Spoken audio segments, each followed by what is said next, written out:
Howdy hey, hello there guys, this is Spartacus2000 and today I've got a art style challenge for you. This is the anime edition because there were a lot of styles I want to try drawing, so I thought if I separated them into different editions I'd have more of an opportunity to try using a larger variety of styles later down the track. But today everything you'll see will be from an anime of some description. At the moment you can see me doing the line art for my own style, which is in the center. The pose I think I'm a little bit iffy on, but like, it'll do. It's fine. This is fine.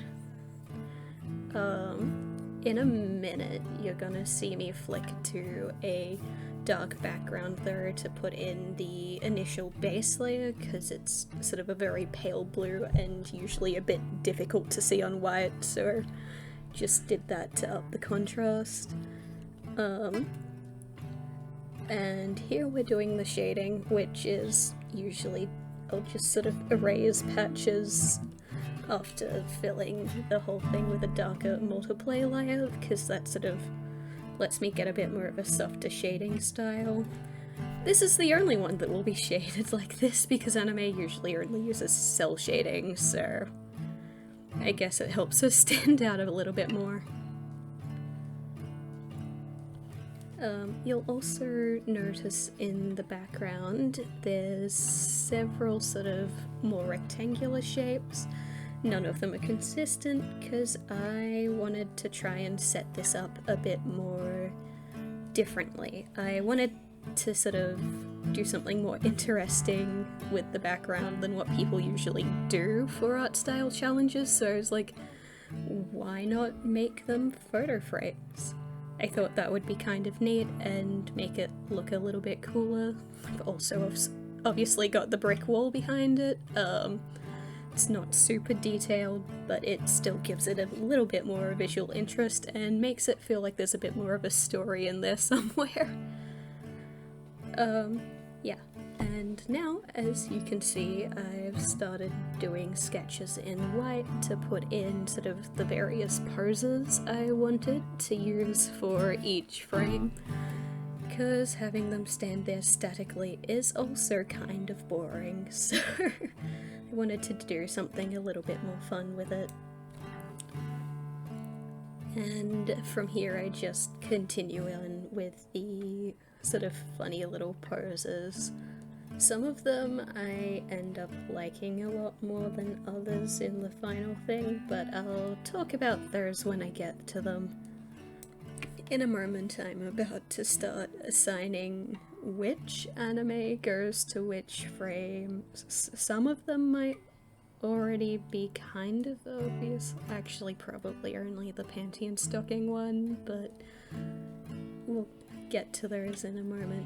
For now, I've started working on the one in the top left corner, which is Promare. I chose Promare because I just really loved the art style of that anime, and also the Leo's outfit in that show was kind of what inspired Spox's outfit originally, so I kind of had to pay homage in it, or to it, because like I just had to, okay? But it's probably the one that I liked the most out of all of them, to be honest. Like, I think it just turned out the coolest visually.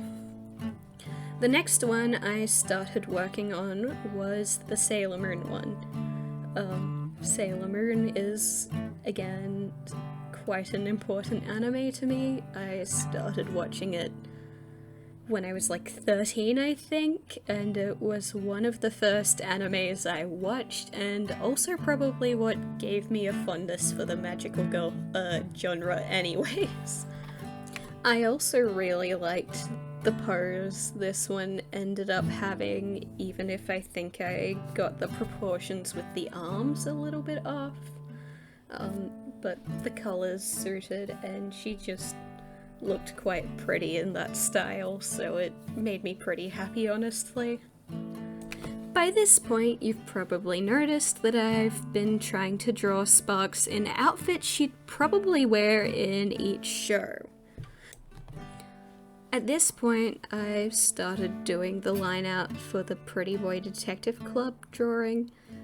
It's probably one of my least favorites in terms of how it turned out, but the anime was pretty funny and I would recommend giving it a watch.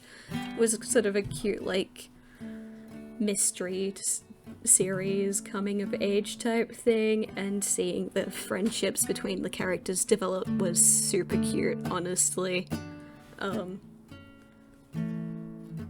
I've accidentally skipped over talking about the Mob Psycho one, but that's one of my all-time favorite animes. If you haven't seen it, you should. But for now, I'm working on the Panty and Stocking one. The show is a bit raunchy, and I'm not so fond of the portrayal of, or generally how they treat Garter Belt, but the show is pretty funny and has a very unique art style. It was actually, the design for the Demon Girls was close enough to sort of how I would draw Sparks that I could sort of like use them as pretty heavy inspiration. But for now, I've moved on to the Soul Eater drawing. I was a bit upset with how the proportions came out on this one, but oh well, they can't all be winners, I suppose. Soul Eater was one of the first shonen animes I watched and holds a special place in my heart because of that, even if there are a few issues with the show as well, like the portrayal of Death the Kid's OCD, which is not really very accurate to real life, but like... Now I'm working on the drawing for Toilet Bound Hanako-Kun. It's an anime I watched sort of recently, but it just is really pretty, so I kind of had to draw it as well. Because it, again, is incredibly pretty and has a very distinctive art style. I also liked the supernatural mystery vibes of the show and found it to be quite a fun watch. Now I'm working on the Demon Slayer one. It's one where the sketch I did to prepare in my sketchbook turned out a lot better than the actual finished one, but oh well. It is again an anime that has a fairly distinctive art style, mostly because of their use of line work. It's one of 3 I chose that has slightly thicker sort of lines than what anime typically tends to have, which they usually avoid, I think, because they're a bit harder to animate consistently, but they did a really good job, and a lot of the fight choreography in that show is really cool. But yeah, no, wasn't too happy with that one either, honestly, but oh well. And the final one is Persona 4, or just the Persona series in general, because I just really like the storylines from that show, and the art style was one I took heavy inspiration from in my early days of drawing anime, though I never really drew it quite close enough, honestly. I kind of like how this one turned out, but I feel like I could probably do it a bit better if I had another shot at it, but this is what it is for now, so yeah, it is what it is. Anyway, thanks for watching along. I hope you enjoyed this video, and hopefully we'll see you again next time. Bye!